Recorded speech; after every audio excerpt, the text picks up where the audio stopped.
Hello there and welcome to Clearview. This is a program whereby we treat issues trending within the polity.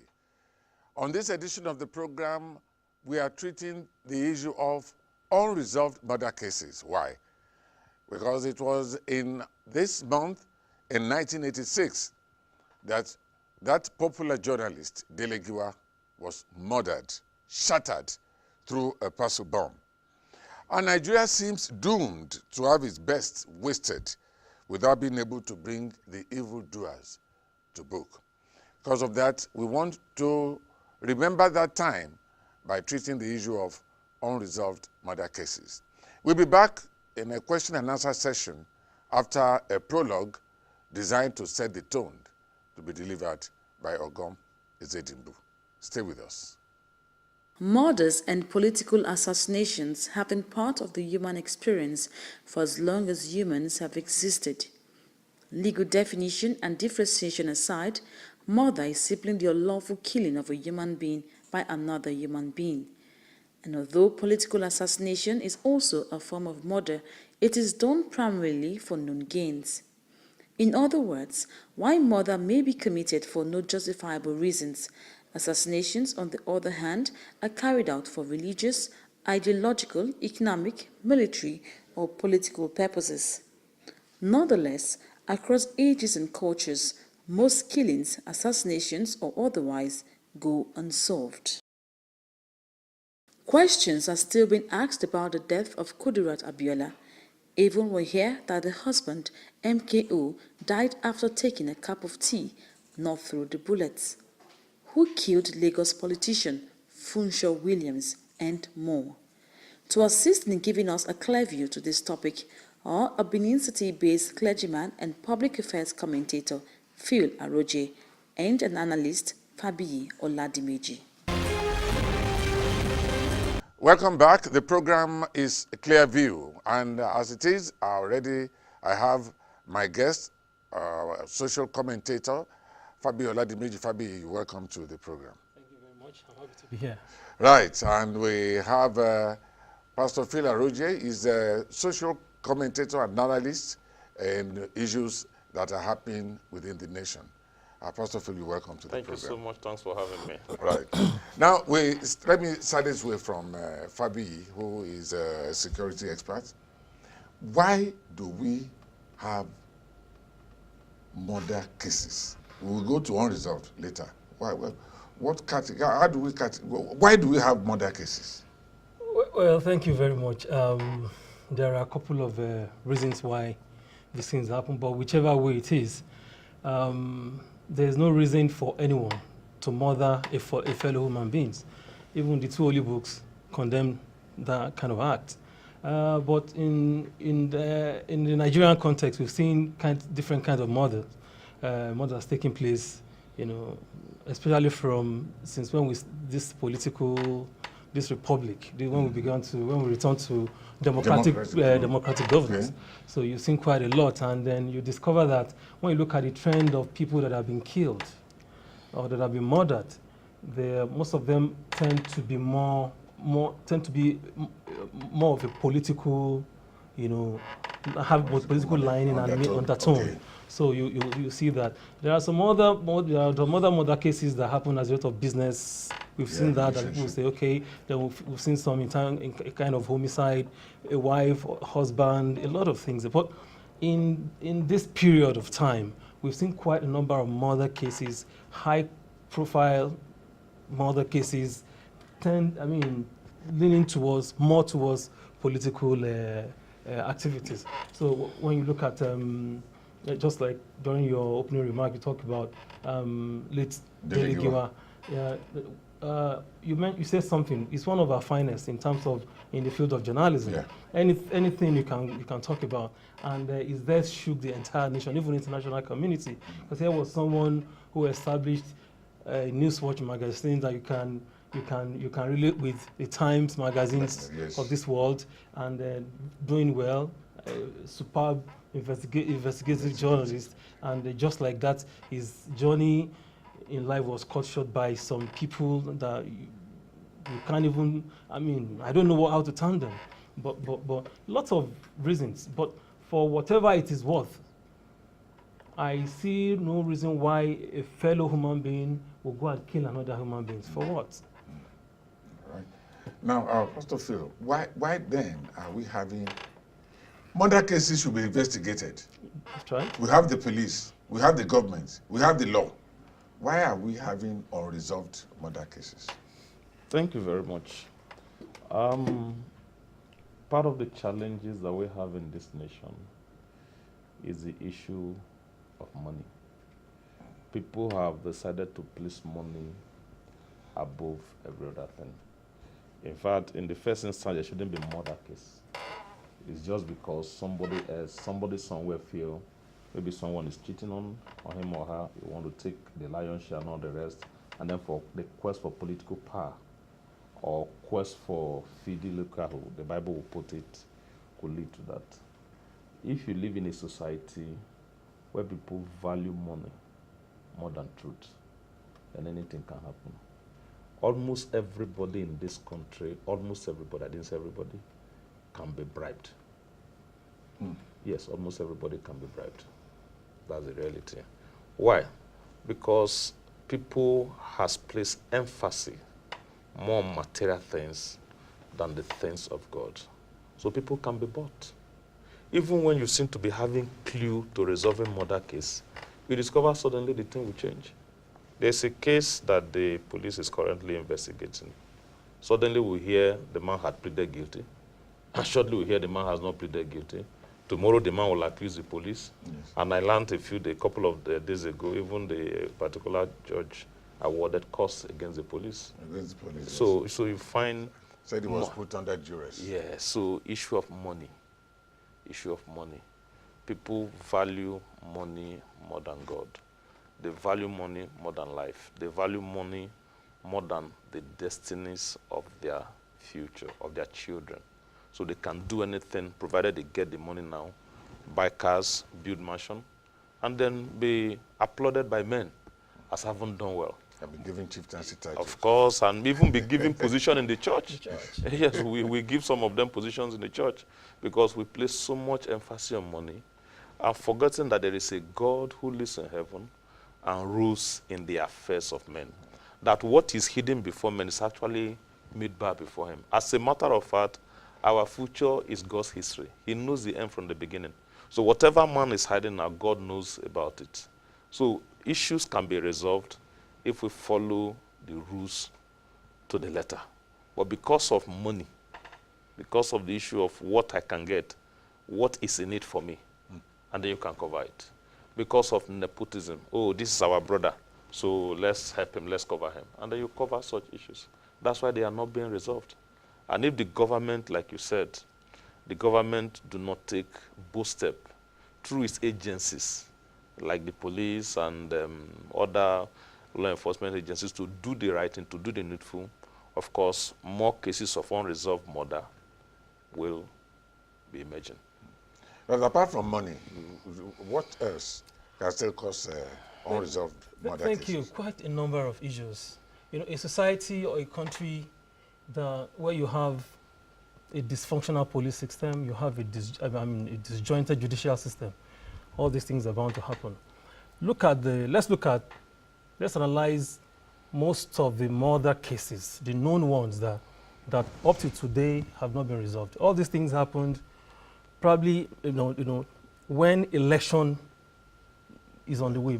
Look at Daramola Inegiti, for instance, was killed in 2006. Funshaw Williams was killed around that time in Lagos. Dipo Dino was killed in the build-up to 2007 or 2011 elections in Ogun State. Yes. Quite a number of them. There was this commissioner of police in Kwara State, Asadu, a fine police officer, was killed in his hometown in Enugu in the build-up to 2014 or 2011 elections. So when you look at the trend, with which these things are going, a lot is more to be desired.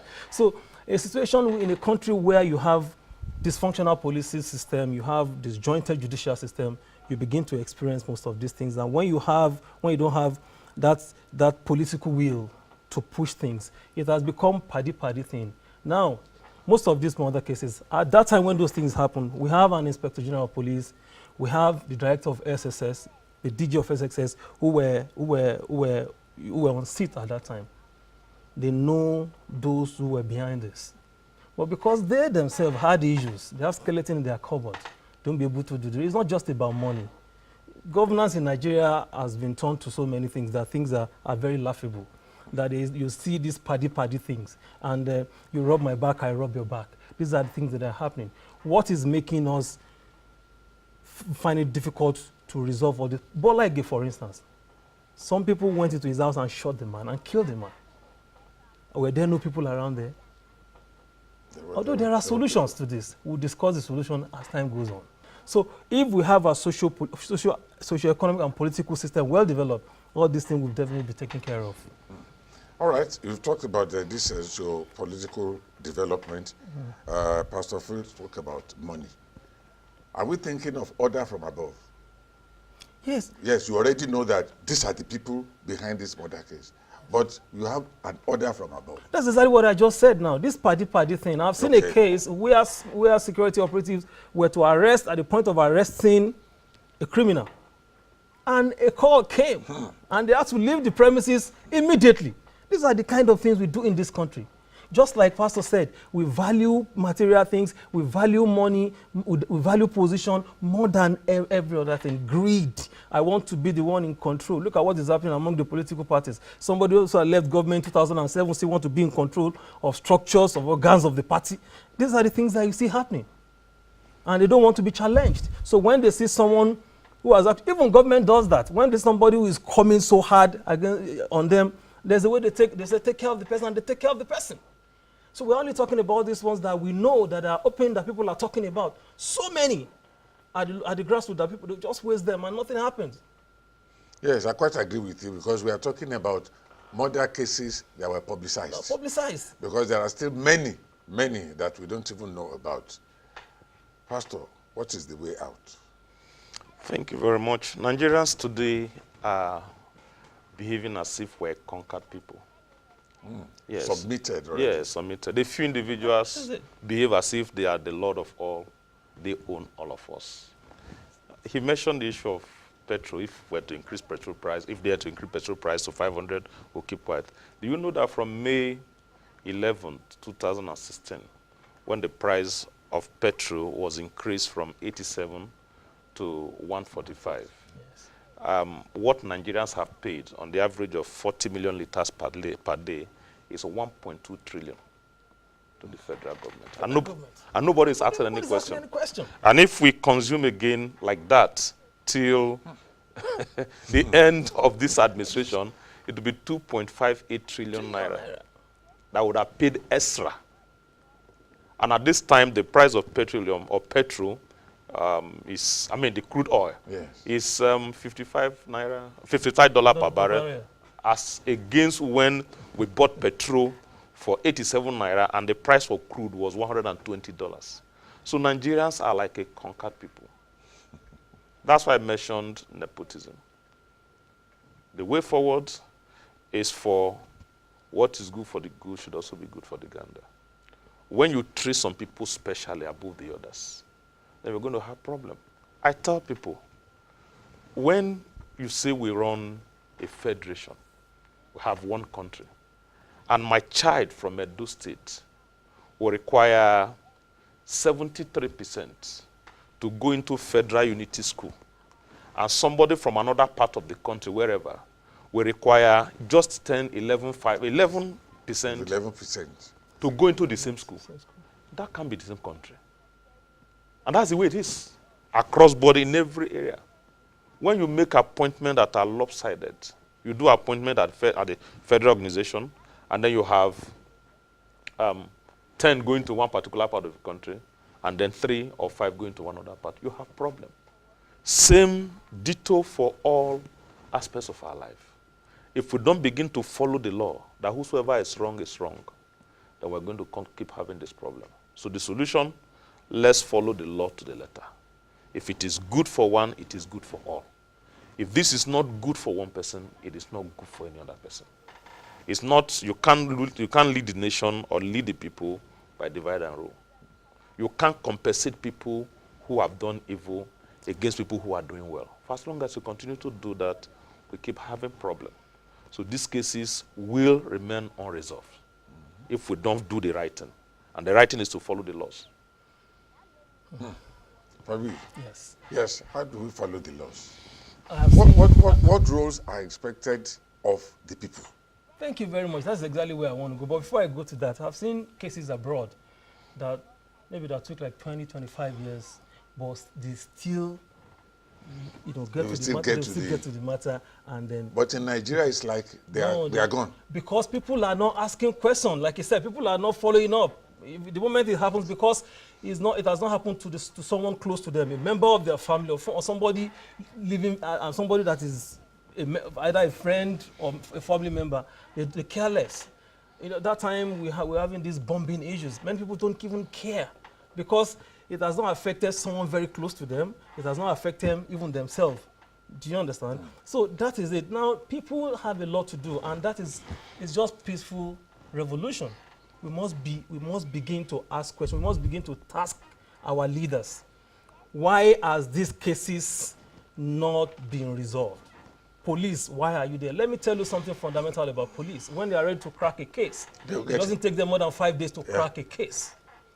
The IGs of police, the DGSSS, all the security agencies that were on seat at that time knew who killed, who committed these murders, but they will never come out to say it because of the power from above. As long as we continue to do that, we continue to have more. Election is coming, you hear more now, and they will still remain unresolved. Let me tell you, they can break this. There is no case, there is no matter that does not have a loophole, no matter how watertight. There must be somewhere you can use to crack it. So police should raise the ante. When a murder case like this happens, they must be able to induce people. They must be able to bring up huge reward to enter. Somebody somewhere knows the fulcrum of that case.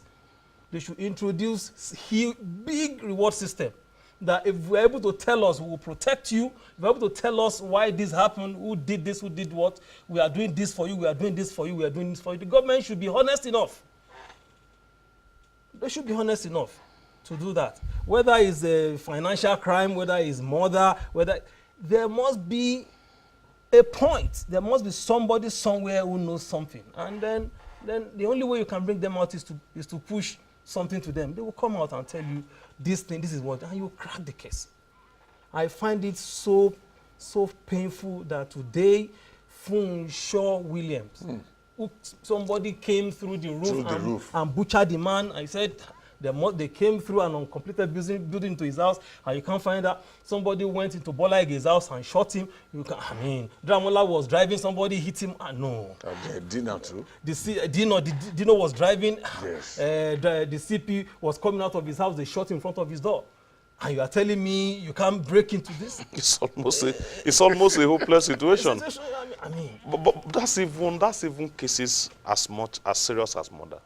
There are even cases you feel that government can resolve. But what do you find? A man is accused of corruption today. The next day he changes his political party. They begin to celebrate him as a saint. How do you resolve that? That's even the case that will not attract a life sentence. Yeah. It will not attract a capital punishment. May even attract just confiscation of property. But he just changes the name of his political party and becomes a saint. Yes. They begin to celebrate him. He's one of the progressives. So that's where we are. You bring part of the Lagis, and that's where we are. So until the political class decide to do what is right, we're not going to make progress. And that's why I've advocated, I'm part of those who are asking for the restructuring of this country. Not to the extent of balkanizing the country or going our separate ways, but let's devolve power. Let powers be given to state, because some persons are so powerful. The position of the governor of a state is so powerful. Yeah. The position of the president of the nation is so powerful. He has a right to appoint the IG. So if the president of a country is interested in a particular case, he could tell the IG, that's where you can't get the power from above. Look, I want that matter dead. And that's all. And that's all. So if you do otherwise, You will be sleeping, you discover that you have been removed. Another person has taken over your place. That's what happened. Like he mentioned, if the police want to work, they will resolve any case in just 5 days. We have a new commissioner of police in Edo State. And 2 days after he arrived, some of the murder cases, the suspects have been arrested. And one is wondering what is happening. We had a professor in the engineering department of Uniben, Professor Tasu, was shot dead. The man arrived on Tuesday. The 4 suspects have been arrested. We had the director of the Ogbazu kidnapped. The family, it was alleged that they paid ransom and all the rest. In 4 days after arriving, the suspect, those who collected the ransom, had been arrested. So one was wondering what is happening. What was happening before? Pastor, simply because there was no external influence. There was no power from instruction from above not to do it. To the new one. Yes. To the new one. So that means the new one, immediately he gets. If there's anyone that attracts or enjoys the interest of the power that be, you will see that he won't achieve that. So that's where we are. That is it. So there's a lot of things that are fundamentally wrong with this country, structurally, in whatever form you want to talk about it. But I always tell people that, see, it is us, it is the people. Yeah. These people are less than 1% of this, or the population of this country. We have all it takes to challenge these people in a peaceful protest. And we'll get everything, in place. We shut down the governance, we shut down everything. We don't have to carry gun, you don't have to carry knife, you don't have to carry anything. A peaceful revolution, peaceful protest will resolve all this matter gradually. They will know that if we don't do it, we'll be chased out of this government. One day, those people are so they are so fearful. They can be very afraid. They don't have mind. The moment you raise, they'll go back and say, no, let's listen to these people. That is it. I've dealt with some of them. They can be so fidgeting. They can be so scared. So we have the numbers, we have the capacity in a peaceful manner to tell them this is wrong, we don't want this, we put you there. It's the people, not the political class. The political class will not change the system. They will not change the situation except people rise up and say, no, we don't want this. That is it. We have to challenge these people in a peaceful protest manner. That's they will begin to see changes. Do you agree with that? Of course, I do agree. If we must make progress, the people must own the state. Thank you, sir. The power of the People state. must own the state. It's not the few individuals, because they elected the people in position of authority hold the position in trust on behalf of the people. So we are the one that should take the leadership. We are the one that should take the lead by determining what will happen. That's why I said Nigerians behave as if we have been conquered. But we have not been conquered. We have to keep speaking. Part of the revolution is what we are doing right now. We have to keep speaking. We have to keep talking to those in power, position of authority. We have to keep speaking the truth to them. Let them know that, look, you are there, you can't be there forever. Maximum 8 years. But this nation will remain. Going forward, if we cannot resolve what has happened, please let those entrusted with the position of authority ensure that this kind of political killing and unnecessary death does not continue to happen in our nation. Because the time will come when the people will have when the poor have nothing to eat, but to eat the rich. Well, that will be all on this week's edition of Clearview, and I've been having with me Fabio Oladimeji is a security expert and analyst. Fabio, thank you so much for your time. Thank you so much for coming on to the program. And all the way from Benin, Pastor Phil Aroje, he pastors the Dayspring Gospel Center, and is also a leader and mentor of Christian youths nationally. Yeah. We really thank you for finding time to come on the program. Thank you so much. Thank you so much. Next week, we'll bring you yet another topic. We hope you've had a nice time watching this week's edition of Clearview. I am Odion Bello. Bye for now.